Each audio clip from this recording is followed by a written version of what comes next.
Hello and welcome. I am Raziel. My throat is still sore, so it's still going to sound a bit rough, like a dog who sat on sandpaper. And I hope everyone is doing well today. And if not, please remember the road might be long, but it's always worth it in the end, my friends. It really is. So have a good day. Hope everything's all right. And so I wanted to discuss something. It's kind of interesting. Well, in my opinion, it's interesting. It's an observation I made a while ago. Um, But I think Trench Crusade has done something that the wargaming community needed for a long, long time. Now, what could that be, you say? Like I said, the setting isn't all that original. The first time we've seen this sort of angels versus demons in World War One was back during World War One with the story of Angel of Mons. We've seen it again with the Darkness video game. That's when I last seen it as well. There's a game called Necrovision, which is on GOG for like 70p. I got it. I've got to play it. It's a first-person shooter. It looks interesting, but we'll see. We'll see.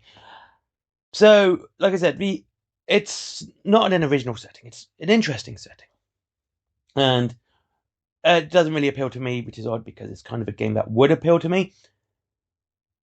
But it did do something, and it did something interesting, in my opinion, and that was it opened the doors to wargaming in a way that 40k never did.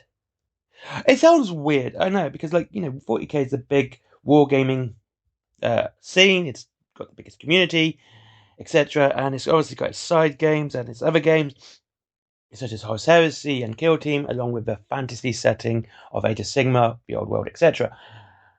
But Trench Crusade did something different. See, when it first sort of made itself well known, it was on Twitter or X, whichever you want to say, and I think it was Arch who made a big hullabaloo about it until the politics got involved and people didn't like it anymore. Look, I never get involved with politics over a subject, or it's always quality to me. So, whatever your opinion on the politics of a game, it's up to you, and the creators, or it's up to you. Mine is always if the game is good, that's what's going to take my money, not anything else.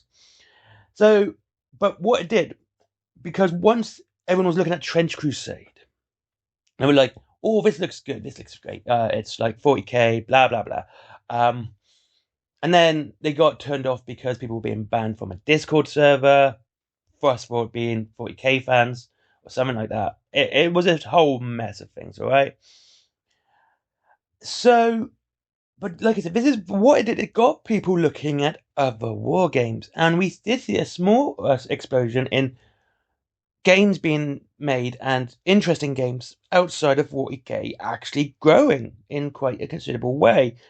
And new games and new releases were getting a lot of attention outside of 40k. How half the time you would see people talking about, Armored Clash, but more than they would Legions Epic, you know?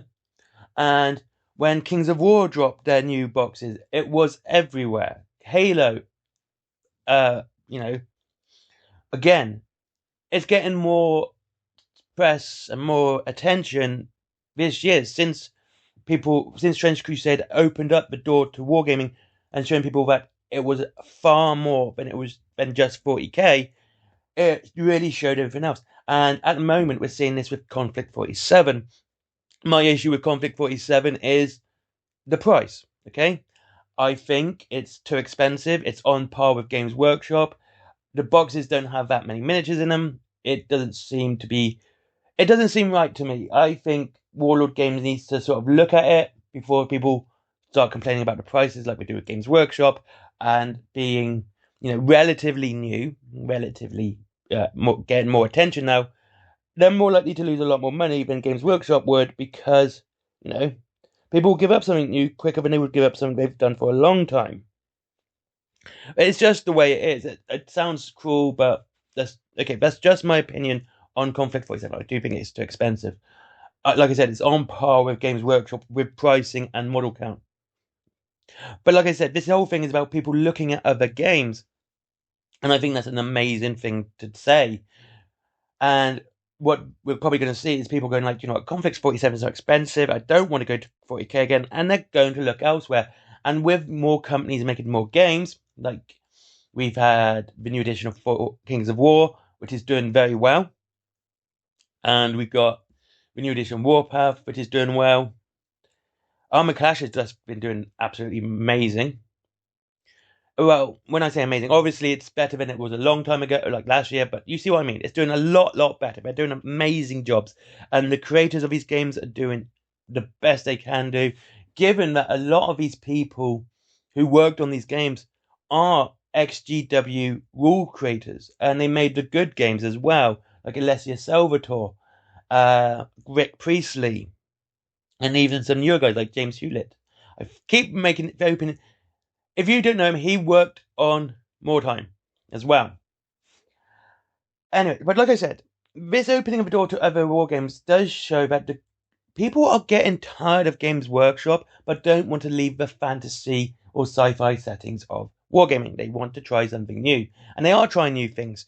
We are seeing a lot of bigger YouTubers going to other companies. Mordian Glory is basically doing a lot of Conflict 47 stuff, which I absolutely think's fantastic. I think him stepping into Conflict 47 more is going to hurt GW a lot more than what people think, because he is a big Imperial Guard fan, and Imperial Guard tend to be big spenders, and taking them over to Conflict 47 instead means those who buy Horde armies for 40k, not 47, are going to be buying big armies for Conflict 47. They're going to be spending their money elsewhere. Something else I've said a lot, it's not just about not buying Games Workshop, it's about buying someone else.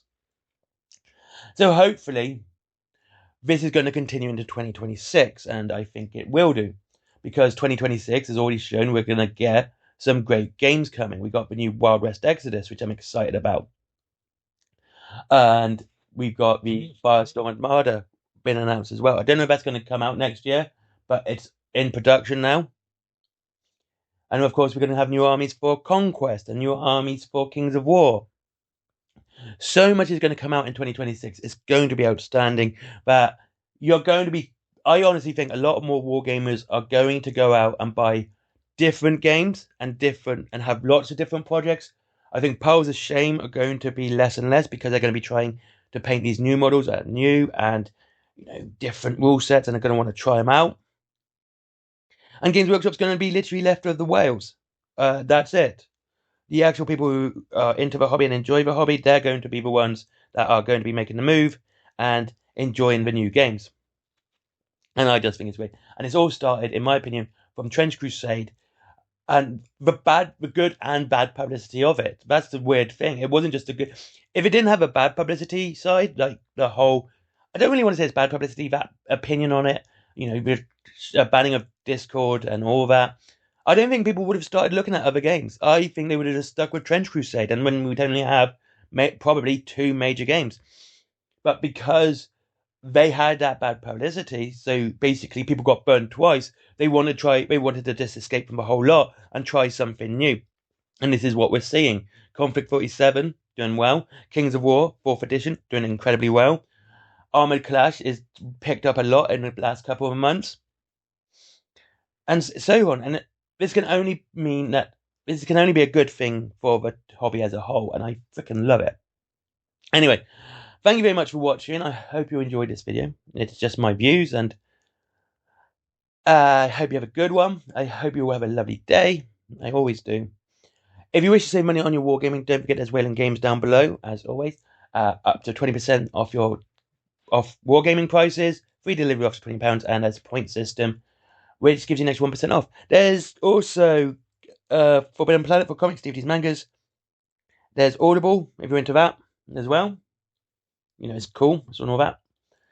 There's my merchandise as well. T-shirts, stickers, cups, comics down below. Skyforge as well. Good friend of mine. Let's get my Google algorithm. And finally, Patreon. If you want to see your name in the credits, that's where it's going to be right now. And that's it. Bye-bye.